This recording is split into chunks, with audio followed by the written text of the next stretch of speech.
ये इंसान एक गुफा के अंदर 27 घंटे तक उल्टे शरीर दबा रहा और इसे बचाने के लिए बड़े से बड़े रेस्क्यूअर आते हैं और फिर कुछ ऐसा होता है जिसे सुनकर लोगों का दिमाग हिल जाता है। अगर आप कमजोर दिल के हैं तो वीडियो को आगे ना देखें, क्योंकि यह कहानी सुनकर अच्छे से अच्छे लोगों को डर लगने लगता है। यह है the most unusual and most terrifying death in caving history. यह है नट्टी पट्टी केव की कहानी। 24 नवंबर 2009 के दिन अमेरिका के यूटा में रहने वाले जॉन एडवर्ड नाम का 26 साल का लड़का, जो कि अपनी जॉब से सीधा छुट्टी लेकर अपने घर यूटा में पहुंचा और वहां जाकर जब वो फैमिली से मिला तो सभी फैमिली वालों ने मिलकर प्लान बनाया कि क्यों ना वो इस वेकेशन को कुछ अच्छे तरीके से मनाए, और फिर वह नट्टी पट्टी केव एक्सप्लोर करने का प्लान बनाते हैं। और यह प्लान उनके लाइफ का सबसे खौफनाक डिसीजन होने वाला था। तो सभी घर वालों का प्लान यह होता है कि 24 नवंबर की रात 8 बजे नट्टी पट्टी केव को एक्सप्लोर करने जाएंगे और कुछ घंटे बाद वापस घर लौट आएंगे।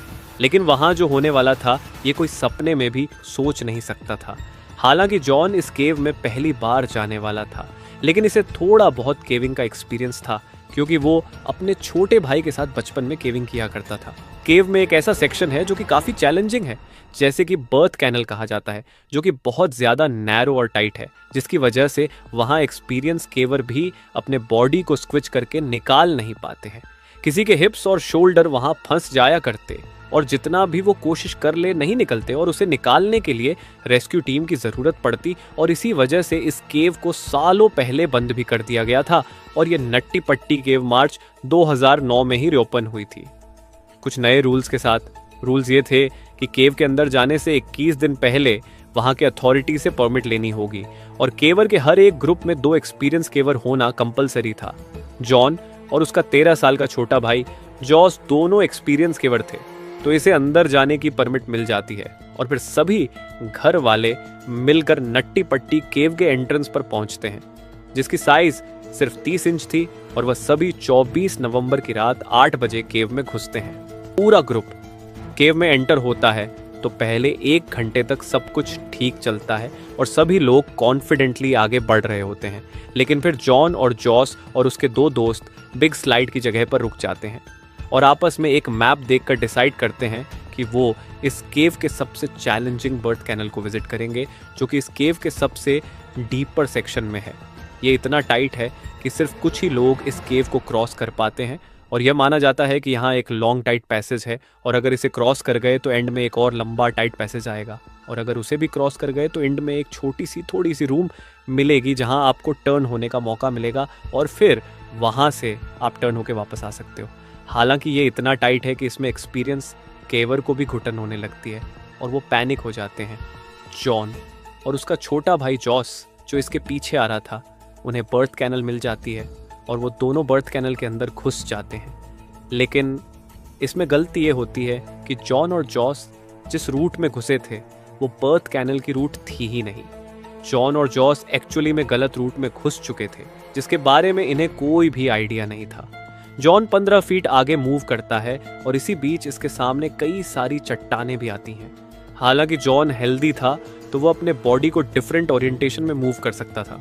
अपने शोल्डर, अपने कमर एंड दोनों अपने पैरों को प्रॉपर डायरेक्शन में फोल्ड करके वो आगे मूव करता है।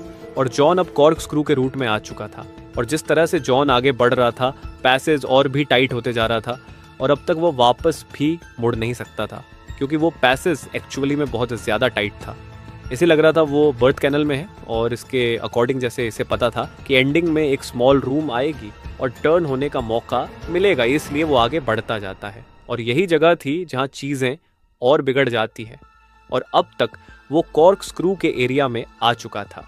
इस कॉर्क स्क्रू एरिया को क्रॉस करने के लिए केवर को बहुत छोटे और फ्लेक्सिबल होने की ज़रूरत पड़ती थी, और सिर्फ कुछ ही लोग अपने स्किल की मदद से इसे क्रॉस कर पाते हैं, और वहाँ से केवर को रॉक लेस्ट से शार्प 90 डिग्री बेंड होना होता है।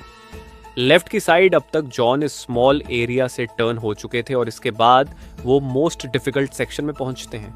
5 साल पहले एक 16 साल का लड़का ब्रॉक क्लार्क यही कॉर्क स्क्रू सेक्शन में अटक गया था, जिसकी हाइट सिर्फ 5 फुट 7 इंच थी और वेट 63 केजी था, और उसे रेस्क्यू करने के लिए 14 घंटे लगे थे। जॉन भी यही एग्जैक्ट स्पॉट पर था, जबकि इसकी हाइट 6 फीट थी और वेट 90 केजी था। यहाँ पर इसे अपने बॉडी को टर्न करके वापस लौटने का कोई ऑप्शन नहीं था। इतनी कम स्पेस की वजह से वो ना चाहते हुए भी लेज एरिया की तरफ खुद को स्क्विच करते हुए आगे बढ़ता है। हालांकि ये एरिया टाइट था, तो जॉन को लग रहा था कि ये बर्थ कैनल की सबसे टाइट जगह से, मतलब कि आगे एक बिगर स्पेस आएगी और वहां इसे टर्न होने का मौका मिलेगा। और वो अपने स्टमक को प्रेस करते हुए रॉक के सहारे आगे बढ़ता जाता है। वो डॉन ऑफ डायरेक्शन में मूव कर रहा था, मतलब जमीन से एग्जैक्ट नीचे की ओर। जॉन को पता नहीं था वो कहां पहुंच चुका है। उसे उम्मीद थी कि आगे कोई एक ओपनिंग जरूर मिलेगी, और फिर वह तभी स्पीड में नीचे गिरने लगता है और खुद को अपने हाथों से पकड़कर जोर से चिल्लाता है और अपने भाई की ओर कहता है, जॉस तुम इधर मत आओ, मुझे फॉलो मत करो। अपने कंधे के सहारे इसे आगे बढ़ना जरूरी था बाहर निकलने के लिए। और तब जॉन को अपने हेडलैम्प से एक होल की ग्लिम्स दिखाई देती है और जॉन के अंदर एक उम्मीद जागती है। लेकिन ये जॉन की जिंदगी की सबसे बड़ी और आखिरी गलती थी। वो आगे बढ़ता है और अपने सर को होल में डालता है, और एग्जैक्टली वो जिस टनल में जा रहा था वो अननोन थी, और अब वो वहां पहुंच चुका था। और वो टनल और भी टाइट था और वह स्पेस बहुत कम थी। और जैसा कि उसने सोचा था कि आगे ओपनिंग मिलेगी, लेकिन आगे रास्ता बंद था। ये पूरे केव के पैसेज की एंडिंग थी। इस जगह की स्पेस 18x1 इंच थी, मतलब कि एक लैपटॉप स्क्रीन जितनी। वो कंप्लीटली अपसाइड डाउन पोजीशन में था, मतलब कि सर नीचे और पैर ऊपर और करीब 70 डिग्री एंगल में मुड़ा हुआ भी था। वो खुद को ऊपर पुश करने की कोशिश करता है, but this whole was exhausting. इसके एक हाथ यूजलेस पोजीशन में फंसे हुए थे और दूसरा हाथ इसके चेस्ट की ओर मुड़ा हुआ था। वो दीवार के सहारे खुद को पुश करने की कोशिश करता है, लेकिन इसे जल्दी रियलाइज हो जाता है कि इसके सारे मेहनत के बावजूद भी वो मूव नहीं कर सकता, और इसके पैर भी होल के सबसे स्मॉल साइड में फंसे हुए थे। वो जॉस को दोबारा चिल्लाता है, जबकि जॉस इसके पीछे ही था कॉर्क स्क्रू पाथ पर। लेकिन वो अपने भाई की तरह इस एरिया से क्रॉस नहीं करता, बल्कि वो अपने फीट को आगे करता है और फिर अपने सर को पीछे रखता है ताकि वो आगे से आसानी से रिटर्न हो सके। इसे जॉन की आवाज़ कंटिन्यू सुनाई दे रही थी, और फाइनली पहुंचता है वो उस जगह पर जहां वो देखता है कि जॉन एक होल में घुसा है और होल ने इसे पूरा निगल लिया है और उसकी सिर्फ 2 पैर ही दिख पा रही है। वो जॉन के दोनों पैरों को अपने पैरों से पकड़कर खींचने की कोशिश करता है, लेकिन जॉन थोड़ा सा ऊपर आता और फिर ग्रिप छूट जाती और जॉन फिर वापस इनिशियल पोजीशन पर चला जाता है। और बार बार ऐसा करने से कुछ नहीं हो पा रहा था, और इस सिचुएशन में दोनों फ्रस्ट्रेट हो जाते हैं। और जॉस को यह बात समझ में आ चुकी थी कि यहाँ प्रोफेशनल रेस्क्यूअर की मदद लेनी होगी, और दोनों के बीच में ये डिसाइड होता है कि जॉस बाहर जाएगा मदद लाने के लिए, और जॉन यहाँ अपनी पूरी कोशिश करेगा रिलैक्स रहने की और धीरे धीरे सांस लेने की, क्योंकि यहाँ ऑक्सीजन की बहुत ज्यादा कमी थी। खैर, जॉस केव से बाहर आता है और सभी को इसकी जानकारी देता है और रेस्क्यू टीम को बुलाया जाता है।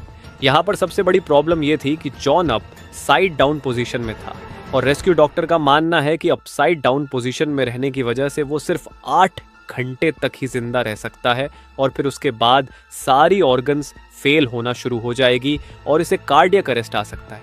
जॉन के रेस्क्यू के लिए सबसे पहले एक फीमेल रेस्क्यूअर अंदर जाती है जिसका नाम था सूसी, और वो अपने पैरों में रस्सी बांधकर अंदर घुसती है ताकि वह अंदर जाकर अटक ना जाए। इसकी हाइट सिर्फ 5.3 फीट थी, जिससे सुशी को कॉर्क स्क्रू एरिया से क्रॉस करने में बहुत आसानी हो जाती है, और रात को 12:30 बजे जॉन से मिलती है। और अब तक जॉन को वहां फंसे हुए 9 घंटे हो चुके थे। फिर सुशी और उनकी यह बातचीत होती है। Hi John, my name is Sushi, how it's going? Hi Sushi, thank you for coming, but I really want to get out. Oh no worry John, you are going to be out of here. John को यह professional help देखकर लग रहा था कि वह तुरंत यहाँ से निकल जाएगा, लेकिन वह गलत था। सूसी ये देखकर समझ चुकी थी कि ये सिचुएशन जितनी बुरी दिख रही है, ये उससे ज्यादा बुरी है। सूसी रस्सी से जॉन के पैरों को बांधती है और खींचने की कोशिश करती है, लेकिन रोप में फ्रिक्शन बहुत ज्यादा थी, जिससे वो इफेक्टिवली रस्सी को खींच नहीं पाती। सुसी सब कुछ कोशिश करती है जितना वो कर सकती थी, लेकिन वो भी 2 घंटों में फ्रस्ट्रेट हो जाती है और उसे भी यहाँ से बाहर जाना पड़ता है। बाहर सभी रेस्क्यूअर मिलकर जॉन को बाहर निकालने के लिए एक प्लान बनाते हैं। डिसीजन ये लिया जाता है कि वहाँ एक पुलिस सिस्टम इंस्टॉल किया जाएगा और एक मशीन से उसे खींचा जाएगा, क्योंकि 5 साल पहले ब्रॉक क्लार्क भी कॉर्क स्क्रू एरिया में अटक गया था तो उसे पुलिस सिस्टम से ही निकाला गया था। इक्विपमेंट के सभी पीसेस को कॉर्क के दूसरी साइड ले जाने में घंटों लग रहे थे और टनल एक्सट्रीमली टाइट थी और सिर्फ छोटे टूल को ही अंदर ले जाया जा सकता था और असिस्ट करने के लिए एक टाइम पर सिर्फ एक ही पर्सन हो सकता था और उस पर्सन को कद में छोटा और फ्लेक्सिबल भी होना ज़रूरी था ताकि अच्छे से क्रॉस कर पाए।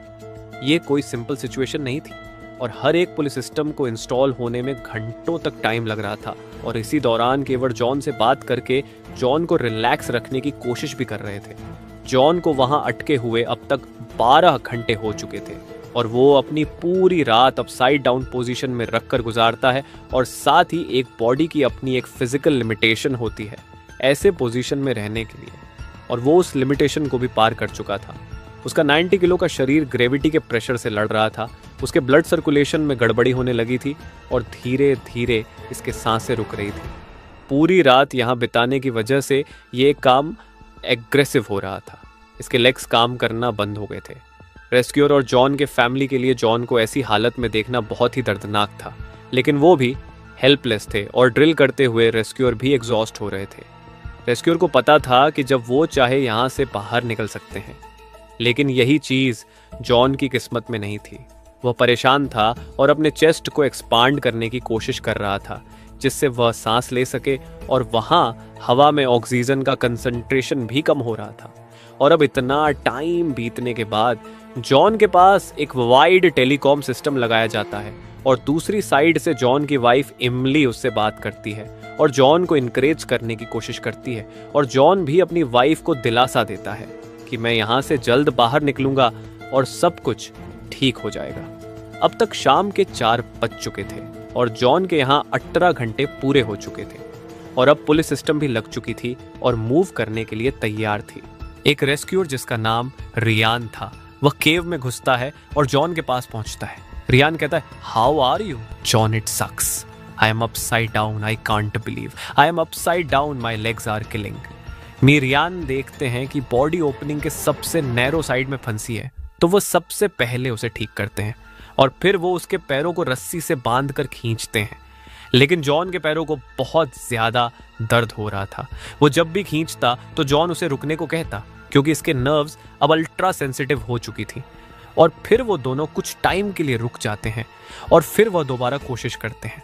और अब तक ऐसा लग रहा था कि पुलिस सिस्टम अब काम कर रहा है। जॉन अब ऑलमोस्ट इतना ऊपर उठ गया था कि वो अब रियान को देख सकता था, उससे आई कांटेक्ट कर सकता था, और फिर रियान जॉन को पीने के लिए एनर्जी ड्रिंक देता है। इसी तरह अब तक 19 घंटे बीत चुके थे। ये चीज़ें बहुत स्लोली हो रही थी और इसमें काफ़ी एफर्ट भी लग रहे थे। हालांकि थोड़ी सफलता तो मिल रही थी, लेकिन अब भी उसे निकालना काफ़ी मुश्किल था। जॉन के पैर ऊपर के सीलिंग को हिट कर रहे थे और उस पैसेज में उसे अपने पैर को ट्विस्ट करना इम्पॉसिबल था।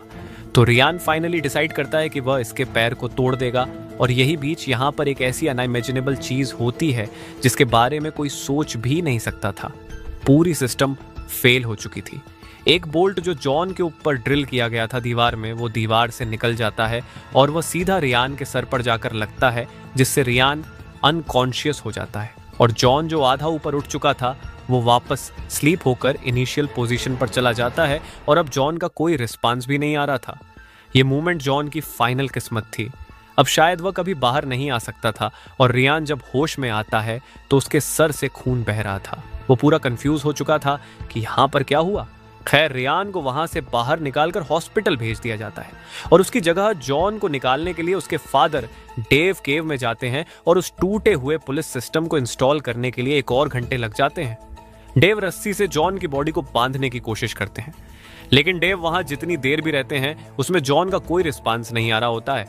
यह पूरा ऑपरेशन जॉन के बिना हेल्प के नहीं हो सकती था। यह पॉसिबल नहीं था कि एक 90 किलो का इंसान केव से बाहर निकल सके बिना उसकी मदद के। और जब डेव जॉन को रस्सी से बांधने की कोशिश कर रहे थे तो वह खुद भी 15 मिनट तक वहां अटक गए थे और आखिर में वो भी वहां परेशान हो जाते हैं और थक हार कर वहां से बाहर आ जाते हैं। अब ब्रैंडन कोल्स एक नए रेस्क्यूअर के तौर पर उसकी जगह ले लेते हैं और फिर वहां एक टेलीकॉम सिस्टम लगाया जाता है जिससे उसकी फैमिली उससे बात कर सके। लेकिन ब्रैंडन जो देख पा रहा था वह इमली नहीं देख पा रही थी। जॉन कोई भी रिस्पांस नहीं दे रहा था और पता नहीं वह ये बातें सुन भी पा रहा था या नहीं। कुछ घंटे पहले तक जॉन के सांस लेने की आवाज़ आ रही थी, लेकिन अब वह भी शांत हो चुकी थी। रेस्क्यू टीम एक एरिया में ग्रुप बनाकर डिसाइड करते हैं कि शायद जॉन मर चुका है और इसलिए पैसेज में मेडिकल प्रोफेशनल भेजेंगे जिससे कंफर्म हो जाए, और बिल्कुल ऐसा ही होता है। मेडिकल प्रोफेशनल कंफर्म करते हैं कि जॉन मर चुका है। 25 नवंबर की रात 11:56 में ऑफिशियल कंफर्मेशन कर दी जाती है कि जॉन एडवर्ड जोन्स ऑफिशियली मर चुके हैं। 120 रेस्क्यूअर ने बैक टू बैक 27 घंटे कोशिश करी जॉन को बाहर निकालने के लिए, लेकिन जॉन के अपसाइड डाउन पोजीशन होने की वजह से यह इम्पॉसिबल था। जॉन अपनी लाइफ के आखिरी 27 घंटे एक एक्सट्रीमली इन्वर्टेड पोजीशन में था, जबकि डॉक्टर ने प्रेडिक्ट किया था कि वह सिर्फ ऐसी हालत में 10 घंटे तक ही जी पाएंगे। यह वाकई काबिले तारीफ है। जो भी रेस्क्यूअर अंदर जॉन तक गए वो सच में एक हीरो थे। वो जानबूझकर ऐसे जगहों पर मदद करने गए जिसके बारे में उन्हें खुद नहीं पता था वो कितना रिस्की है।